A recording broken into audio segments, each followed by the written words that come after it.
Ken Hill Coaching. And today we're going to continue our crash and turn series.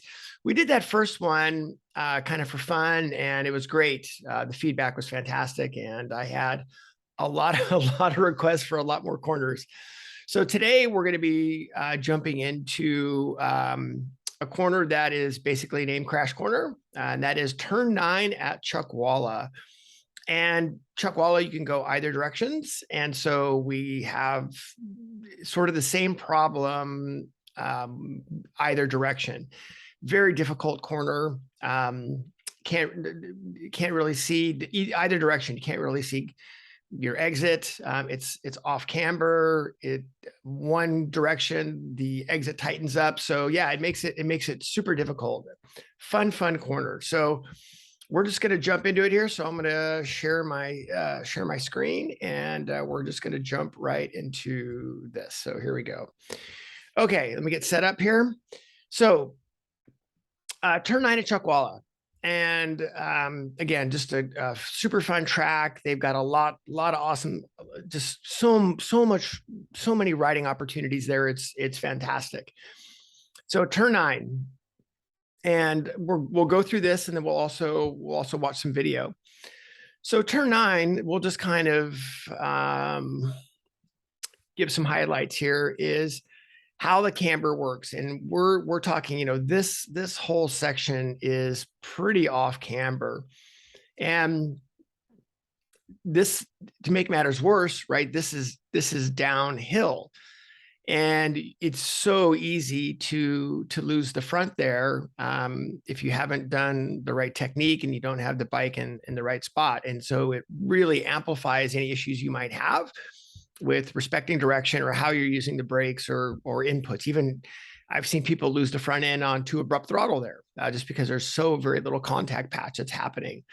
So super fun corner, difficult to get right. So let's just break it down. So let's just start off, since we've got this kind of up. Let's just start with our counterclockwise direction. And so the issues that we see in the counterclockwise direction are people not respecting where the bike needs to be pointed here. So let's first of all talk about what our objective is. So I think it's always important to draw the situation backwards. Okay, what are we trying to achieve here, and what does success really look like? And what success looks like is having the bike in a position, and I'm going to overdraw this, so bear with me, is having the bike in a position to be as straight as we can through this section so you can accelerate. And I mean, on a good 600 with grip and everything's wonderful, I mean, you're from once you apply the throttle here, you're wide open through this whole section. So having the bike in the right position to make that happen is very, very critical. So that's our goal. That's what we're trying to achieve, is that nice straight line down in there so we can accelerate. So that's our goal. So the issues that we have, or the issues that we see, are riders that don't respect right here. This is one of those corners that the saying goes, and I love the saying, Nick Einosh has this saying, and I just love it, which is, when you think you get this corner right, you think you suck, and you think everybody's catching you. And that is correct. It's absolutely correct. It's so slow, but it's so important to get the bike in a position right there. So the mistake that we see is a couple things. We will see riders come in, and a lot of times is if they're not respecting 10. So if they're not respecting 10, so this being my childish drawing here, turn 10 is coming in and not respecting the direction here. So they come in to 9 low. Well, when we enter a corner low, what happens to our exit? Our exit's going to be wide. So they'll come in, and because now their radius is tighter, they slow, and they're thinking, well, okay, I suck here and I'm slow. I start to accelerate, and they accelerate out here, and they're trying to change direction out here, or the track drops away. So that ends up being the big problem right there. And realize that the direction change is actually back here. So how we want to get the bike pointed is very early. And again, the whole idea is we're trying to be as straight as we can right here. And I think that's a really good, point to make in camber situations, which is camber. We have off camber situations is we want the bike as upright as we can because we're trying to maximize contact patch. So what we're looking at doing then is, okay, think about it. If our goal is to be here, then what we can do is, as we come off 10, is we just stay straight a little bit longer. I mean, it's just a couple of milliseconds longer, and then bring the bike back down right in here. So that way, the brunt of the direction change is done very early back here, and then we're straightening the bike up right here. So as we go to accelerate, the bike is near straight up and down when we go to do it, instead of trying to get in too late. And again, so let's actually talk about this a little bit. Remember, when we come in, when we use this, we're on the brakes right here. So this area is we're on the brakes, and if the brakes are on, the front end is loaded. The front end is loaded, and we've got more contact patch. So pretty important point to be able to see right there. So you'll see that the direction change is quite a bit later, and then trying to make that as straight as we can right there. So the mistake that we see right there really starts back in 10, is not respecting the direction change at 10, coming in low, and then trying to turn the bike out in here on the throttle, not respecting direction. So that's the issues that we're seeing counterclockwise. So you know what? Let's see if we can watch that video right here. So since we're talking about that one, we're talking about that direction. So here's a video, and you can see this on my YouTube channel as well. And so coming in here, realize, look where the apex is in 10. The apex in 10 is right here. So by holding on to 10, and then see, we're not rushing to get to the apex. And if you look, you can just see my brake light, my brake is on right there. Just, it's not much, but it's enough to keep the load into the front end. So the brake is still on. The brake is still on. The brake is still on. Brake is still on. The brake starts to come off.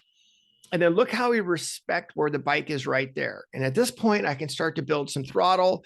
I hold that, bring the bike back, and then accelerate through that corner right there. So I think the big point is I'm trying to get myself as much contact patch as possible. So one, I'm going to make sure my line is correct. And two, I'm going to use the brake where necessary right there. So that is Chuckwalla counterclockwise. So let's dive into Chuckwalla clockwise. Okay, so let's get rid of this guy here. And let's bring up, here we go. This is great. This is awesome. Okay, it's another different little Google Earth view of this. So this actually, you can see just the general off camber right there. And then you can also see on the exit now. So we are now going clockwise. And the issue, this is actually a fairly fascinating corner. And I followed a lot of very, very quick riders in here. And we've tried a lot of different techniques.